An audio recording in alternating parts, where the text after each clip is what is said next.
Miss സഞ്ചാരി സ്പീക്സിൻ്റെ വ്ളോഗിലേക്ക് എല്ലാവർക്കും സ്വാഗതം. ഇങ്ങനെ ഇടയ്ക്കിടയ്ക്ക് ജിമ്മിൻ്റെ ഫോട്ടോയും വീഡിയോ ഒക്കെ ഇട്ടാലേ നാലാൾ അറിയൂ ഞാൻ ജിമ്മിൽ പോകുന്നുണ്ടെന്ന്.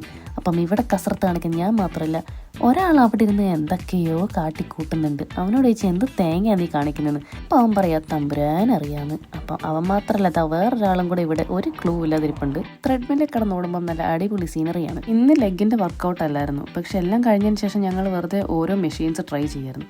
അതിൽ ഞാൻ ആദ്യമായിട്ട് ട്രൈ ചെയ്താണ് ഈ സംഭവം. ഏതോ ദൈവഭാഗ്യത്തിന് ഞാൻ മൂക്കും കുത്തി വീണില്ലെന്നേ ഉള്ളൂ. ഇത് കാണുന്ന പോലെ അത്ര സിമ്പിൾ അല്ല. അവിടെ നിന്ന് പടിയിറങ്ങുമ്പോഴത്തേക്കും ഞങ്ങൾ 3 പേരും 3 ദൈവങ്ങളെ ആയിട്ടാണ് വിളിച്ചത്. കാരണം ശരീരത്തെ ഓരോ ഞാടി ഞരമ്പുകളും വേദനിക്കുന്നുണ്ടായിരുന്നു. പിന്നെ അവിടെ നിന്നൊരു ജിം ഗ്ലോയുമായിട്ട് ഞങ്ങൾ 3 പേരും യാത്രയായി.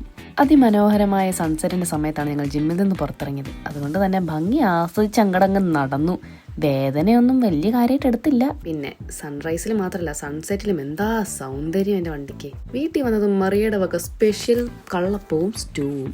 മറിയ ഇങ്ങനെ എന്നും ഓരോ ഫുഡ് ഐറ്റംസ് ഒക്കെ എക്സ്പെരിമെന്റ് ചെയ്യും. അവളെ കണ്ടാൽ പറയത്തില്ല, പക്ഷെ അടിപൊളി ഫുഡാണ് അവൾ ഉണ്ടാക്കുന്നത്. അത് പറഞ്ഞപ്പോഴത്തേക്കും കുട്ടിക്ക് നാണം വന്നു.